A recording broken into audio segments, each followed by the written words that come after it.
वो आज़ादी बहिश्तों की हवाएं दम भरें जिसका, वो आज़ादी फरिश्ते अर्श पर चर्चा करें जिसका। हिमालय की तरह दुनिया में आज ऊंचा है सर अपना, कि राज अपना, काज अपना है, घर अपना है, दर अपना है। आज़ादी की 75वीं वर्षगांठ के अवसर पर देश में आज़ादी का अमृत महोत्सव मनाया जा रहा है। इसी क्रम में हर घर तिरंगा अभियान की शुरुआत हो चुकी है। जी हाँ, संसद टीवी भी आपसे अपील करता है कि आप भी अपने घर पर तिरंगा फहराएं और हम सब मिलकर आइए आज़ादी का जश्न मनाएं। घर घर तिरंगा, हर घर तिरंगा, घर घर तिरंगा, हर घर तिरंगा।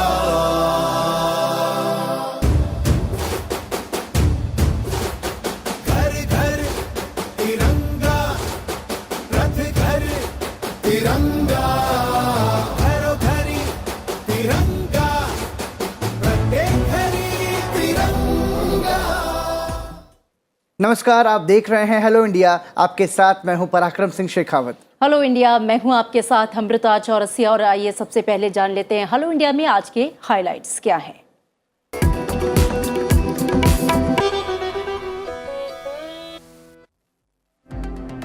हेलो इंडिया में नजर डालेंगे देश और राज्यों की प्रमुख खबरों पर, और इसके साथ ही चर्चा करेंगे अंतर्राष्ट्रीय सुर्खियों की भी।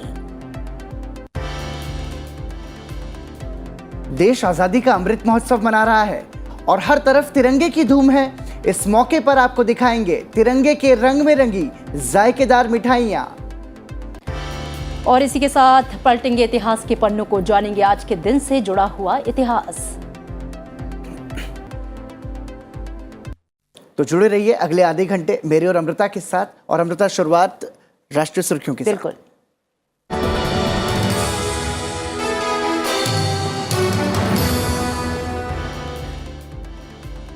जगदीप धनखड़ देश के 14वें उपराष्ट्रपति बन गए हैं। राष्ट्रपति भवन के दरबार हॉल में आयोजित शपथ ग्रहण समारोह में राष्ट्रपति द्रौपदी मुर्मू ने उन्हें पद और गोपनीयता की शपथ दिलाई। इस मौके पर पूर्व उपराष्ट्रपति एम वेंकैया नायडू, प्रधानमंत्री नरेंद्र मोदी, रक्षा मंत्री राजनाथ सिंह, केंद्रीय गृह मंत्री अमित शाह सहित सभी बड़े नेता मौजूद रहे। जगदीप धनखड़ 6 अगस्त को उपराष्ट्रपति चुने गए थे।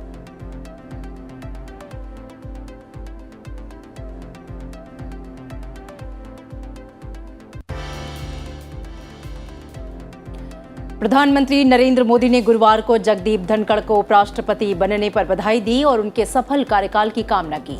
उपराष्ट्रपति का पद संभालने के बाद जगदीप धनखड़ संसद भवन पहुंचे, जहां राज्यसभा के उपसभापति हरिवंश और सचिवालय के वरिष्ठ अधिकारियों ने उनका स्वागत किया। यहां पर उन्होंने राज्यसभा के सभापति के तौर पर अपना कार्यभार संभाला। भारतीय संविधान के मुताबिक उपराष्ट्रपति राज्यसभा का पदेन सभापति भी होता है। प्रधानमंत्री नरेंद्र मोदी ने कहा कि हर घर तिरंगा अभियान में लोगों की उत्साहपूर्वक भागीदारी देश की एकता और अखंडता का प्रतीक है। उन्होंने ट्वीट कर कहा कि राष्ट्रभक्ति की यह भावना भारत को अमृतकाल में नई ऊंचाइयों पर ले जाएगी। प्रधानमंत्री ने रक्षाबंधन के अवसर पर युवाओं के साथ बातचीत का एक वीडियो भी साझा किया। इस अवसर पर उन्होंने युवाओं को तिरंगा दिया। प्रधानमंत्री ने कहा कि उनके लिए ये रक्षाबंधन हमेशा याद करने वाला होगा। उन्होंने कहा कि तिरंगे के साथ हर भारतीय का विशेष जुड़ाव है। नई दिल्ली में रक्षा सचिव डॉक्टर अजय कुमार और बांग्लादेश सशस्त्र बल के प्रधान स्टाफ अधिकारी लेफ्टिनेंट जनरल वाकर उस जमान की सह अध्यक्षता में चौथी भारत बांग्लादेश वार्षिक रक्षा वार्ता आयोजित की गई। बातचीत में दोनों देशों के बीच चल रहे रक्षा सहयोग की समीक्षा और कोविड महामारी की कठिनाइयों के बावजूद बढ़ते सहयोग पर संतोष व्यक्त किया गया। वार्ता में मौजूदा द्विपक्षीय अभ्यास और प्रशिक्षण का मुद्दा भी शामिल रहा और इन अभ्यासों को बढ़ाने पर सहमति व्यक्त की गई। इस दौरान विभिन्न द्विपक्षीय रक्षा सहयोग की प्रगति की समीक्षा की गई और सशस्त्र बलों के बीच संबंधों को और आगे बढ़ाने की प्रतिबद्धता व्यक्त की गई। भारतीय अंतरिक्ष अनुसंधान संगठन ने मानव अंतरिक्ष उड़ान परियोजना गगनयान से जुड़ा एक परीक्षण पूरा किया है। श्रीहरिकोटा अंतरिक्ष प्रक्षेपण केंद्र से लो एल्टीट्यूड एस्केप मोटर का सफल परीक्षण किया गया। ये परीक्षण किसी आपात स्थिति में अंतरिक्ष यात्रियों को बचाने की प्रणाली से जुड़ा है। इसरो ने एक बयान में कहा कि क्रू एस्केप सिस्टम किसी आपात स्थिति में गगनयान मिशन के क्रू मॉड्यूल को अलग कर देता है और इस तरह अंतरिक्ष यात्रियों को बचाने का काम होता है। सुप्रीम कोर्ट ने कहा है कि मुफ्त की सौगातें और कल्याणकारी योजनाएं दो अलग अलग चीजें हैं। अर्थव्यवस्था को नुकसान और कल्याणकारी कदमों के बीच संतुलन कायम करना होगा। कोर्ट ने मुफ्त सौगात का वादा करने वाले दलों की मान्यता रद्द करने से जुड़ी याचिका खारिज कर दी। सर्वोच्च न्यायालय ने हत्या के एक मामले में एक व्यक्ति को बरी करते हुए कहा कि एक आरोपी को संदेह के आधार पर दोषी नहीं ठहराया जा सकता, चाहे संदेह कितना भी मजबूत क्यों न हो। जस्टिस BR गवई और जस्टिस PS नरसिम्हा की पीठ ने सुनवाई के दौरान कहा, एक आरोपी तब तक निर्दोष माना जाता है जब तक कि उसे उचित संदेह से परे दोषी साबित नहीं किया जाता। लगातार बढ़ रही महंगाई के बावजूद भारत चालू वित्त वर्ष में दुनिया की सबसे तेजी से बढ़ती अर्थव्यवस्था होगा। सरकार महंगाई को काबू में लाने के लिए RBI के साथ मिलकर लगातार काम कर रही है। खुदरा महंगाई लगातार RBI के संतोषजनक स्तर पर बनी हुई है। जून में खुदरा महंगाई दर 7.01% रही। केंद्रीय बैंक 2% घट के साथ महंगाई को 4% पर रखने की जिम्मेदारी मिली हुई है। सरकार जुलाई के खुदरा महंगाई के जो आंकड़े हैं वो 12 अगस्त यानी कि आज जारी कर सकती है। और आइए अब नजर डालते हैं राज्यवार सुर्खियों पर। राजधानी दिल्ली में एक बार फिर से कोरोना के मामले बढ़ने लगे हैं। बढ़ते मामलों के बाद अब राज्य सरकार ने सख्ती शुरू कर दी है। दिल्ली सरकार ने सभी सार्वजनिक स्थानों पर फेस मास्क पहनना अनिवार्य कर दिया है। उल्लंघन करने वालों पर 500 रुपए का जुर्माना लगाया जाएगा। हालांकि निजी 4 पहिया वाहनों में एक साथ यात्रा करने वाले व्यक्तियों पर जुर्माना लागू नहीं होगा। पश्चिम बंगाल के आसनसोल की विशेष CBI अदालत ने पशु तस्करी मामले में तृणमूल कांग्रेस के वरिष्ठ नेता अनुव्रत मंडल को 10 दिन की केंद्रीय जांच ब्यूरो की हिरासत में भेज दिया था। इससे पहले CBI ने अनुव्रत मंडल को इस मामले की जांच में सहयोग न करने के आरोप में गुरुवार को उनके आवास से गिरफ्तार किया था। उत्तर प्रदेश के बांदा जिले में यमुना नदी में नाव पलटने से 4 लोग डूब गए और 17 लोग लापता हो गए। ये नौका जिले के मरका क्षेत्र में पलटी। बचाव कर्मियों ने 13 यात्रियों को निकाल लिया है। नौका में 30 यात्री सवार थे। लापता यात्रियों की तलाश के लिए गोताखोरों की सहायता ली जा रही है। प्रधानमंत्री नरेंद्र मोदी ने इस दुर्घटना पर दुख व्यक्त किया है और मृतकों के परिजनों के प्रति संवेदना व्यक्त की है। हिमाचल विधानसभा के मॉनसून सत्र के दूसरे दिन की कार्यवाही काफी हंगामेदार रही। अविश्वास प्रस्ताव चल रही चर्चा के दौरान उद्योग मंत्री विक्रम ठाकुर और नेता प्रतिपक्ष मुकेश अग्निहोत्री के बीच तीखी नोकझोंक हुई। विक्रम ठाकुर ने पूर्व उद्योग मंत्री मुकेश अग्निहोत्री को जमकर घेरा। नोएडा में महिला से मारपीट दुर्व्यवहार मामले में श्रीकांत त्यागी की जमानत याचिका खारिज हो गई है। 16 अगस्त को धोखाधड़ी और बेईमानी से संपत्ति की सुपुर्दगी के एक अन्य मामले में सुनवाई होगी।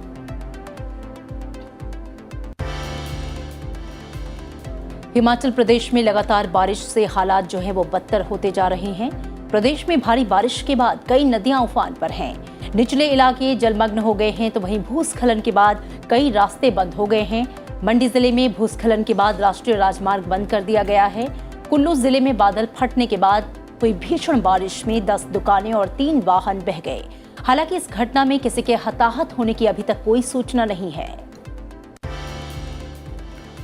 मध्य प्रदेश में बारिश जारी है। प्रदेश के कई जिलों में लगातार बारिश होने से नदी नाले उफान पर हैं। लगातार हो रही बारिश की वजह से कई निचले इलाके जलमग्न हो गए हैं, जिससे जनजीवन अस्त व्यस्त हो गया है। मौसम विभाग के मुताबिक प्रदेश के कई जिलों में अगले 2 से 3 दिनों तक अच्छी बारिश हो सकती है। पूर्वी मध्य प्रदेश के कई जिलों में भारी बारिश हो सकती है, जिसके चलते कई जिलों में रेड अलर्ट जारी किया गया है। तेलंगाना के भद्राचलम में गोदावरी का जलस्तर लगातार बढ़ रहा है। निचले इलाकों में पानी भर गया है और कुछ जगहों पर सड़क का जो संपर्क है वो टूट गया है। नदी भद्राचलम में दूसरे खतरे के निशान से ऊपर बह रही है। जलस्तर बढ़ने से निचले इलाकों के गांव में पानी भर गया है। इससे तेलंगाना के मुलुगु जिले के पेरूर में भीषण बाढ़ की स्थिति उत्पन्न हो गई है। कृष्णा नदी के पार श्रीशैलम में कई इलाके डूब गए हैं। हालात को देखते हुए श्रीशैलम के 12 फीट की ऊंचाई तक के 10 गेट खोल दिए गए हैं। और आइए अब नजर डालते हैं अंतर्राष्ट्रीय सुर्खियों पर। फ्रांस की वायु और अंतरिक्ष सेना की एक टुकड़ी ने प्रशांत महासागर में अपने महासैन्य अभियान के तहत तमिलनाडु में भारतीय वायुसेना के सुलूर केंद्र पर रणनीतिक रूप से महत्वपूर्ण ठहराव किया। टुकड़ी के साथ 3 राफेल लड़ाकू विमान भी हैं। भारतीय वायुसेना द्वारा फ्रांस की सेना को दिया गया समर्थन उस साजो सामान संबंधी सहयोग के समझौते के क्रियान्वयन को दर्शाता है, जिसके लिए फ्रांस और भारत ने 2018 में सैन्य सहयोग बढ़ाने के मकसद से हस्ताक्षर किए थे। यूक्रेन ने रूस पर ज़ापोरिज्जिया परमाणु संयंत्र पर हमले का आरोप लगाया। वहीं मॉस्को समर्थक अधिकारी का कहना है कि ज़ापोरिज्जिया परमाणु संयंत्र के आसपास विकिरण का स्तर सामान्य है, जबकि यूक्रेन का कहना है कि ज़ापोरिज्जिया परमाणु संयंत्र की ताजा रूसी गोलीबारी में कई विकिरण सेंसर क्षतिग्रस्त हो गए हैं। अमेरिका के एफबीआई के सिंसिनाटी कार्यालय के पास बुलेट प्रूफ जैकेट पहने एक हथियारबंद व्यक्ति ने कार्यालय को तोड़ने की कोशिश की। बाद में पुलिस से हुई मुठभेड़ में पुलिस ने इस हथियारबंद व्यक्ति की गोली मारकर हत्या कर दी। उत्तर कोरिया ने कोरोना वायरस से पूरी तरह से पार पाने की घोषणा की है। उत्तर कोरिया के नेता किम जोंग उन ने कहा कि उनके देश में कोविड-19 वैश्विक महामारी को पूरी तरह से हरा दिया गया है। फ्रांस के पाइन के जंगलों में भीषण आग लगी हुई है। ये जंगल फ्रांस के कई किलोमीटर के इलाके में फैले हुए हैं। इस आग को काबू करने में फायर फाइटर्स लगे हुए हैं। पानी की पाइप, केमिकल स्प्रे समेत अन्य तरीकों से आग बचाई जा रही है। समाचार एजेंसी AFP के अनुसार दक्षिण पश्चिमी फ्रांस के होस्टेंस में जंगलों में आग लगी है। ये करीब 6,800 हेक्टेयर में फैल चुकी है। आग लगने से आसपास कई किलोमीटर के दायरे में धुआं छाया हुआ है। आग के चलते लगभग 8,000 लोगों को सुरक्षित स्थानों पर पहुंचाया गया है। ब्रिटेन के प्रधानमंत्री पद के उम्मीदवार ऋषि सुनक ने कहा है कि आर्थिक संकट से निपटने की उनकी योजना के संबंध में झूठे वादे करके जीत हासिल करने के बजाय वो हारना पसंद करेंगे। एक साक्षात्कार में ब्रिटेन के पूर्व वित्त मंत्री ने कहा कि वो कमजोर तबके के परिवारों के कल्याण के लिए काम करने के लिए प्रतिबद्ध हैं। सुनक और उनकी प्रतिद्वंदी ब्रिटेन की विदेश मंत्री लिज ट्रस इस मुद्दे को लेकर आमने सामने हैं। ट्रस ने कर कटौती का वादा किया है, जिसको लेकर पूर्व वित्त मंत्री सुनक ने दावा किया है कि इससे केवल अमीर परिवारों को फायदा होगा, न कि उन लोगों को जिन्हें इसकी सबसे ज्यादा जरूरत है। क्रीमिया में रूसी वायुसेना के एक अड्डे पर हुए कई शक्तिशाली विस्फोटों में रूस के 9 लड़ाकू विमान तबाह हो गए हैं। ऐसा दावा किया जा रहा है कि यह हमला यूक्रेन ने किया था। इससे दोनों देशों के बीच जारी युद्ध के और भीषण रूप अख्तियार करने की आशंका है। उपग्रह से ली गई तस्वीरों में वायुसेना के एक अड्डे पर कम से कम 7 लड़ाकू विमानों में आग लगी नजर आ रही है और अन्य क्षतिग्रस्त दिख रहे हैं। मंगलवार को हुए विस्फोटों में एक व्यक्ति की मौत हो गई थी, जबकि 14 अन्य लोग घायल हो गए। यूक्रेन के अधिकारियों ने सार्वजनिक रूप से अभी तक इन विस्फोटों की जिम्मेदारी नहीं ली है। वीडियो में कुछ इमारतों में दरारें और टूटी खिड़कियां भी नजर आ रही हैं।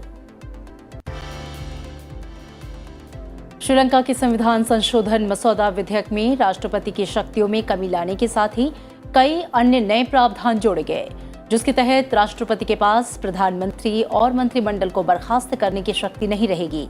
न्याय मंत्री विजयदास राजपक्षे ने कहा कि पूर्व राष्ट्रपति गोटबाया राजपक्षे के पद से हटने के बाद संविधान के 22वें संशोधन मसौदे में बदलाव किया गया है, जिसके तहत राष्ट्रपति, प्रधानमंत्री और मंत्रिमंडल को बर्खास्त नहीं कर सकते।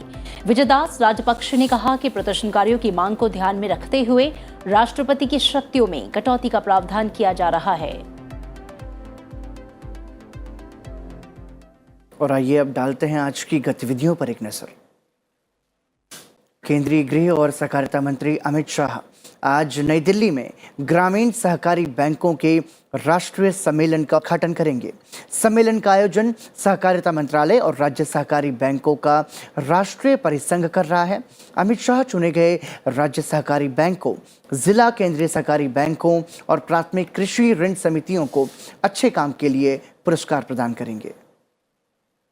इसके अलावा आज लहरा दो हर घर तिरंगा फहरा दो बड़े चलो का ग्रैंड फिनाले दिल्ली के तालकटोरा स्टेडियम में शाम 6 बजे आयोजित होगा। कार्यक्रम में केंद्रीय सूचना और प्रसारण मंत्रालय और युवा मामले एवं खेल मंत्री अनुराग सिंह ठाकुर मुख्य अतिथि के तौर पर शिरकत करेंगे। इसके अलावा केंद्रीय सामाजिक न्याय अधिकारिता मंत्री डॉक्टर वीरेंद्र कुमार आज स्माइल 75 पहल लॉन्च करेंगे। इस पहल के जरिए भीख मांगने का काम कर रहे लोगों का व्यापक स्तर पर पुनर्वास किया जाएगा। साथ ही केंद्रीय शिक्षा और कौशल विकास और उद्यमिता मंत्री धर्मेंद्र प्रधान और केंद्रीय युवा मामले और खेल मंत्री अनुराग सिंह ठाकुर आज नई दिल्ली में युवा संवाद India@2047 को संबोधित करेंगे। भारतीय राष्ट्रीय अभिलेखागार नई दिल्ली में संस्कृति और संसदीय मामलों के केंद्रीय राज्य मंत्री अर्जुन राम मेघवाल एक प्रदर्शनी स्वतंत्रता की गाथा ज्ञात और कम ज्ञात संघर्ष का उद्घाटन करेंगे। और इसी के साथ पराक्रम वक्त हो चला है अपने इतिहास को जानने का, समझने का, क्योंकि इतिहास हमारे भविष्य का आईना है। तो चलिए पलटते हैं इतिहास के पन्नों को। आइए जानते हैं कि 12 अगस्त यानी कि आज की तारीख इतिहास के पन्नों में किन खास घटनाओं के नाम दर्ज है। 12 अगस्त वर्ष 1948 में भारत ने आजादी के बाद पहला ओलंपिक स्वर्ण पदक जीता। यह पदक भारत की पुरुष हॉकी टीम ने जीता था।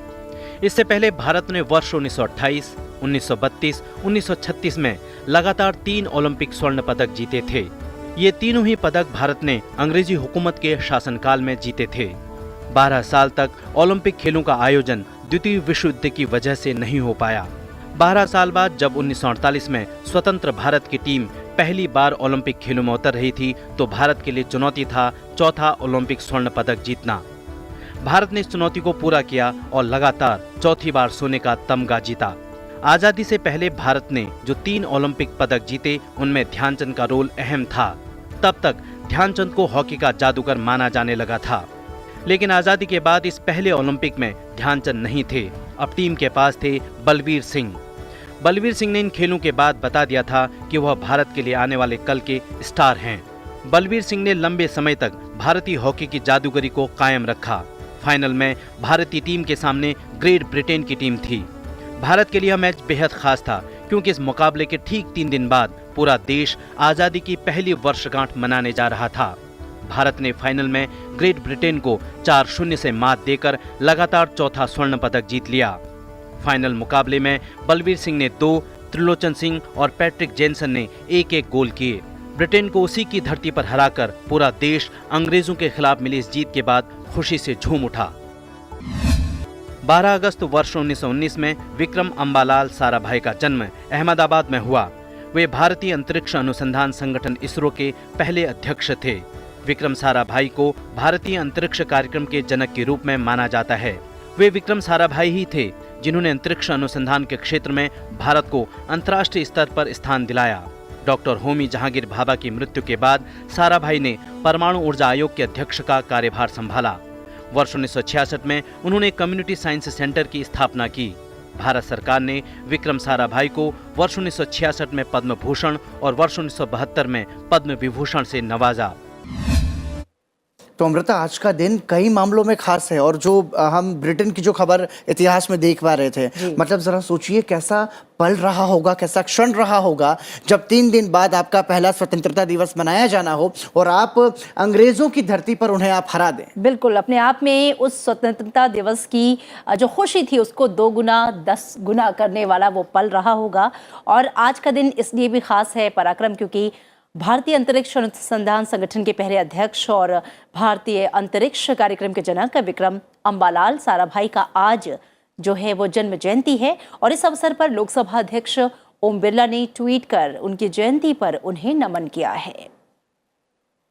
लोकसभा अध्यक्ष ओम बिरला ने ट्वीट करते हुए ये लिखा कि कार्यक्रम की जब अंतरिक्ष की जब हम बात करते हैं तो इस मौके पर उन्होंने ट्वीट किया। उन्होंने लिखा कि भारतीय अंतरिक्ष कार्यक्रम के जनक महान दूरदर्शी वैज्ञानिक डॉक्टर विक्रम साराभाई की जयंती पर नमन। उन्होंने अपना जीवन भारत को नई ऊंचाइयों पर ले जाने के लिए जीवन समर्पित किया। उनकी दूरदर्शिता ने देश के अनेक उद्योगों की समस्याओं को दूर किया। उनका योगदान अविस्मरणीय रहेगा। ये ट्वीट लोकसभा अध्यक्ष ओम बिरला ने किया। बिल्कुल, और आज एक और ख़ास दिन है पराक्रम, मतलब आज का दिन जो है अपने आप में बहुत ही महत्वपूर्ण है, क्योंकि दुनिया भर में आज विश्व हाथी दिवस भी मनाया जा रहा है। जी हाँ, इसकी शुरुआत जो है वो 12 अगस्त 2012 को आज ही के दिन की गई थी और इसका उद्देश्य पूरी दुनिया के हाथियों का संरक्षण करना है। और इस अवसर पर प्रधानमंत्री नरेंद्र मोदी ने ट्वीट करके हाथियों की रक्षा के लिए अपनी प्रतिबद्धता दोहराई।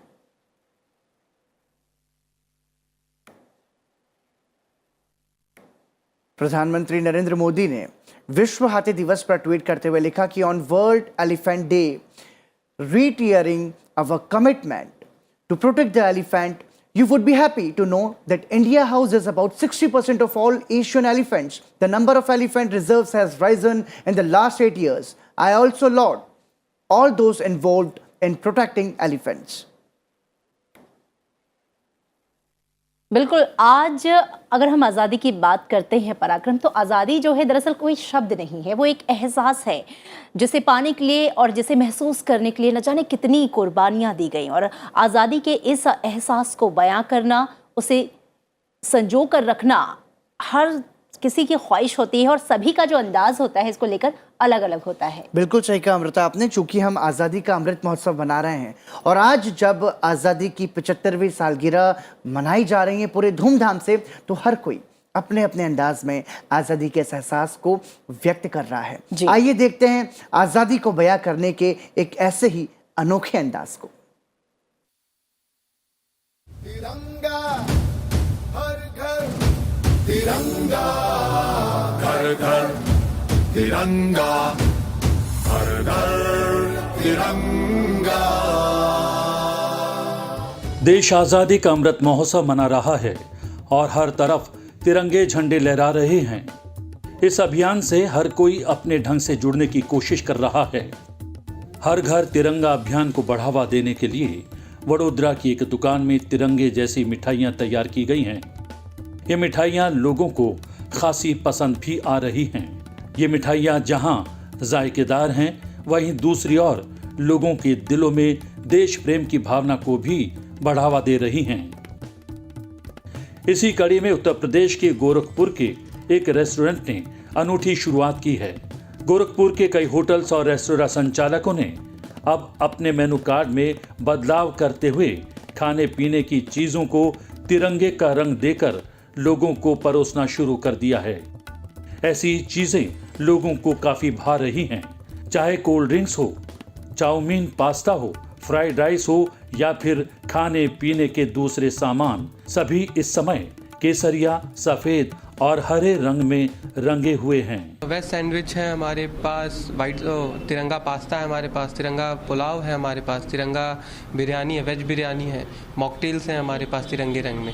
अमृत महोत्सव में हमने एक अपना नया इनिशिएटिव लॉन्च किया है, जिससे हमारे देश के लोग अपने देश के रंग को जानें, और उसी से रिलेटेड हमने इंडियन फ्लैग से रिलेटेड कलर्स के हमने डिशेस बनाई हैं जो पूरी एडिबल है, स्वास्थ्य के लिए अच्छी हैं, और इससे हम देशभक्ति की भावनाओं को जागृत करने का प्रयास कर रहे हैं। जैसे जैसे इनकी डिमांड तेजी से बढ़ रही है, वैसे वैसे शहर के दूसरे रेस्टोरेंट भी इस मेनू को अपनाना शुरू कर चुके हैं। रेस्टोरेंट के संचालकों का मानना है कि आज़ादी के अमृत महोत्सव में वो अपने मेनू कार्ड में बदलाव कर राष्ट्रभक्ति की भावना से जुड़ने और लोगों को जोड़ने की कोशिश कर रहे हैं। बिल्कुल पराक्रम, तो आपने देखा कि आज़ादी के प्रति और जश्न आज़ादी की जो फीलिंग्स है, जो भावना है, जो एहसास है, उसे बयां करने का सबका अपना अपना तरीका है, और ये तरीके में से एक अनोखा तरीका ये भी था।